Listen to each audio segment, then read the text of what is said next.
For you, this is the first time meeting Astrid, and you hear her passionately speak about her hate for the Nazis occupying her village. Let's cleanse Eidskalen of this invader scum! To you, this is just a step towards the greater quest. But for her, this is her last chance for what she sacrificed herself for. To understand her sacrifice, we need to understand who is Astrid Loven before the events we see. Astrid Loven was a proud antique shop owner in a Norwegian fishing village called Eidskalen.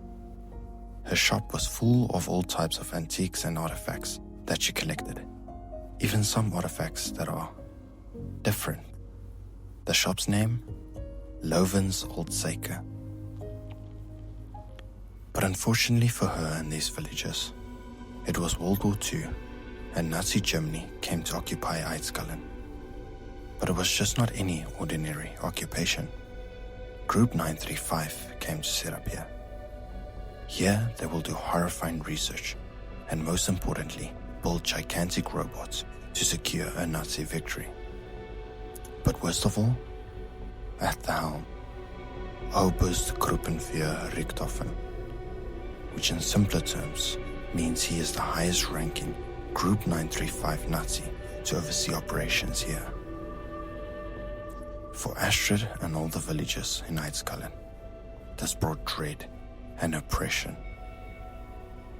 During this time of Group 935's occupation of Eidskalen, they would repurpose and rezone most of the fishing village for their own gain and soon set their sights on other properties, including Astrid's shop, Loven's Old Saker. A document and map outlines how a shop will be seized for rezoning, but this is not the truth. The reasoning, at least. Astrid had a friend, Elias Nordvik, another proud Eidskalen villager, and they were not just rotting under the oppression of Group 935, you see. They were rebellions, resistance fighters, standing proudly for their Norwegian beliefs. The resistance would conduct secret gatherings, meetings and operations to sabotage Group 935, and Elias Nordvik is a key figure. He himself was planning to sabotage a shipment arriving at the docks, 200 kilos of prefabulated amulite.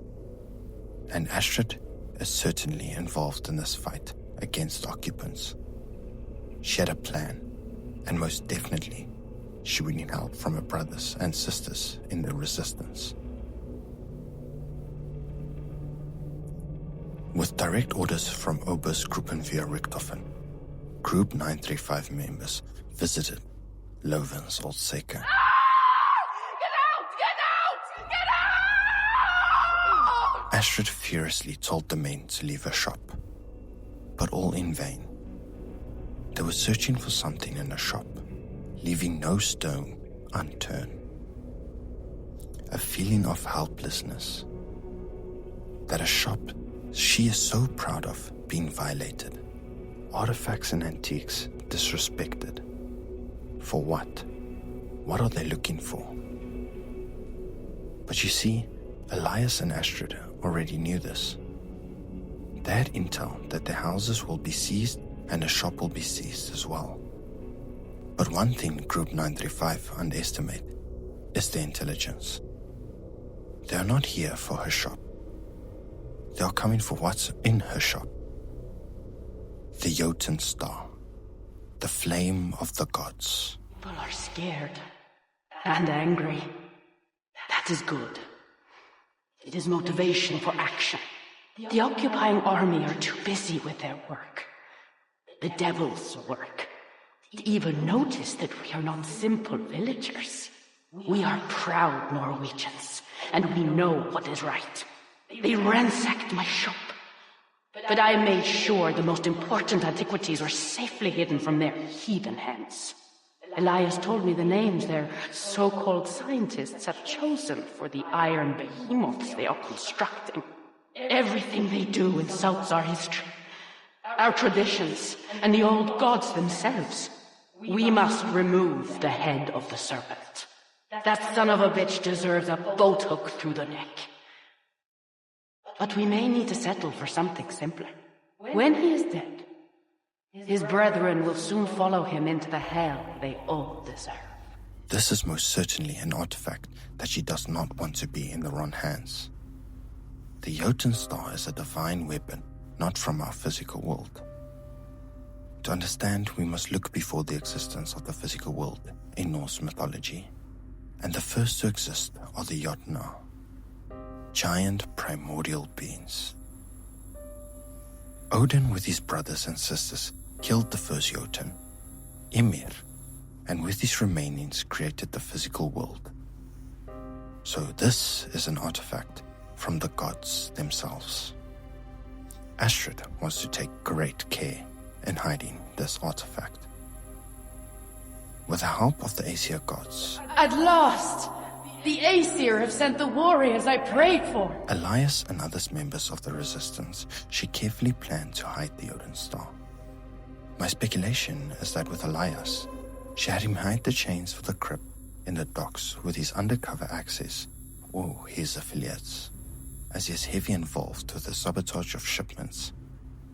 And then she prayed to the Aesir gods to hide the powerful artifact with a polar bear, maybe feeding it or through some rituals, but also revealing her spirit form once again when completing the constellation puzzle created by the Aesir gods.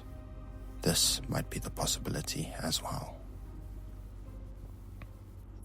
But to return as a spirit, you had to have died. So how did she die? Obersgruppenveer Richthofen came to personally visit her after gaining some intel on resistant members and came with an intriguing proposal as well. Hello, Astrid. How are you today? How about I spit some of this blood in your face? Oh, now that's not very nice, is it? Why should I be nice? You're a Nazi, the scum of the earth. No, I am Edward Richthofen. And I assure you that Group 935's goals will make the world a better place. For you and your kind. For the entire Aryan race. Which, in case you hadn't noticed, you are a member of, Fräulein. Your men have already raided my shop, though I doubt you have any regard for my antiquities' value. Oh, you could not be more wrong.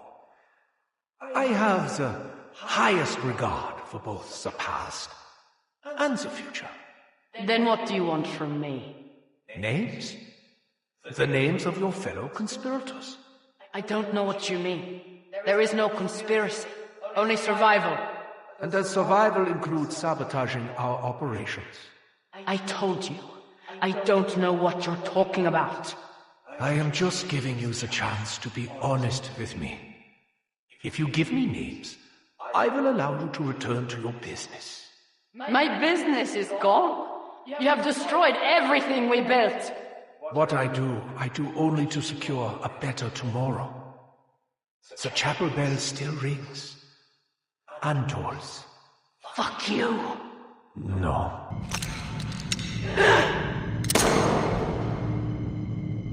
Fuck you. Astrid died, protecting the names of other resistance members. Even though he offered her the chance to go back to her shop, her hatred for Richthofen and the Nazis knew no bounds. She has nothing left but to fight, and sacrificing herself is part of that fight. She already had her plan. It was ready. Dying might just be part of it, especially to protect the others. Fast forward to the present time in Totenreich. We meet her for the first time, and you complete the constellation puzzle. But unbeknownst to Richthofen, she mustered an amazing plan to obliterate Nazi Germany in Eidskalen and safekeep the divine artifact. This is her sacrifice, her final attempt, her last chance. She left us the powerful artifact to free Dravakar from the warden's shackles. And we even hear regret in Richthofen's voice. Perhaps shooting her was a bit hasty. Thank you for your valuable time watching this video. And before I go, there were lots of things that were interesting whilst researching this video, and there are two I want to briefly mention. First is the Jotun star. As I researched, I found this video and channel, Mythology and Fiction Explained. Be sure to give them a watch if you're interested. I saw the thumbnail and at once I clocked that it looks exactly like Travikar.